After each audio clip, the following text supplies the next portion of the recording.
ఓం సాయి అందరికీ నమస్కారం అండి. హృదయార్చన ఛానల్కు స్వాగతం. నాసిక్ జిల్లా మాలేగాంలో ఒక డాక్టర్ ఉన్నారు.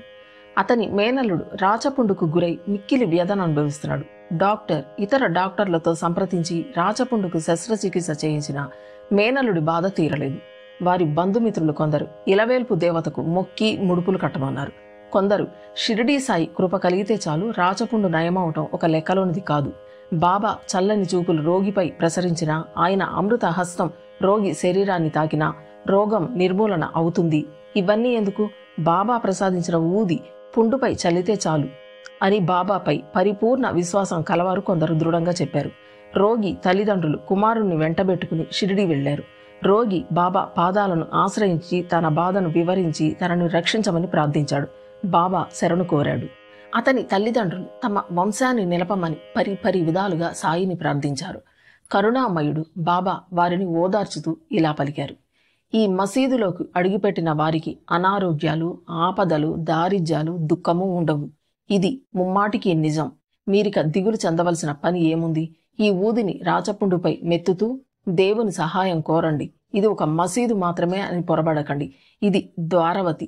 ఇందులోకి పాదం పెట్టి ప్రవేశించిన వారికి ఆయురారోగ్య సుఖ సంపదలు వాటంతటా అవే తరలి వస్తాయి అని తెలిపి రోగి వంక దయ కురిపించే నయనాలతో చూస్తూ తన పవిత్ర హస్తాన్ని రోగి పుండుపై అటూ ఇటూ తిప్పారు. రోగి బాధ ఉపశమించింది. వారం రోజుల్లో పుండు మానిపోయింది. బాబా కరుణామృత దృష్టితో ఊది ప్రభావంతో డాక్టర్ గారి మేనల్లుడు బ్రతికి బయటపడ్డాడు. వారంతా ఆ మహనీయుడు సేవించి సెలవు తీసుకుని తమ ఇంటికి చేరారు.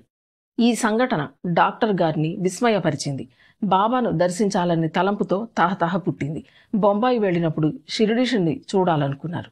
కానీ అతనికి బాబా గురించి వేరే వారు మరొక విధంగా చెప్పారు. దానితో అతడు తన అభిప్రాయాన్ని మార్చుకున్నాడు. షిరిడీ వెళ్లకుండానే బొంబాయి చేరి సెలవు రోజుల్ని అలీబాగ్లో గడపాలని నిర్ణయించుకున్నాడు. అలా డాక్టర్ బొంబాయిలో ఉన్న సమయంలో వరుసగా 3 రాత్రులు ఒక కంఠధ్వని వినిపించేది: నాపై నీకింకా నమ్మకం కలగలేదా అని. ఈ సమయంలోనే బొంబాయిలో ఒక రోగికి చికిత్స చేయవలసి వచ్చింది. ఎంతగా ప్రయత్నించినా అతని రోగం తగ్గుముఖం పట్టడం లేదు. డాక్టర్ గారికి ఏమీ అర్థం కాని పరిస్థితిలో అతను ఆలోచిస్తూ ఉండగా ఒక ఊహ తట్టింది. బాబాను పరీక్షించాలనుకున్నాడు. రోగికి వ్యాధి ఎప్పుడు తగ్గుతుందో అప్పుడే షిరిడీ వెళతాను, అది ఈ రోజే తగ్గితే రేపే నా ప్రయాణం అని మనసులో సంకల్పించాడు. సమస్త జీవరాశుల్ని పరిరక్షించే బాబాను పరీక్షించాలనుకున్న డాక్టర్కు అమితాశ్చర్యం కలిగిస్తూ కొన్ని గంటల్లోనే రోగికి స్వస్థత చేకూరింది. డాక్టర్ మరునాడై బొంబాయి నుండి షిరిడీ చేరి అక్కడ బాబాను సేవిస్తూ 4-5 రోజులు ఉండి సాయి కృపకు పాత్రుడయ్యాడు. కరుణామయుడు దృష్టి మన మీద పడనంత వరకే మనకి కష్టాలు, కన్నీళ్లు.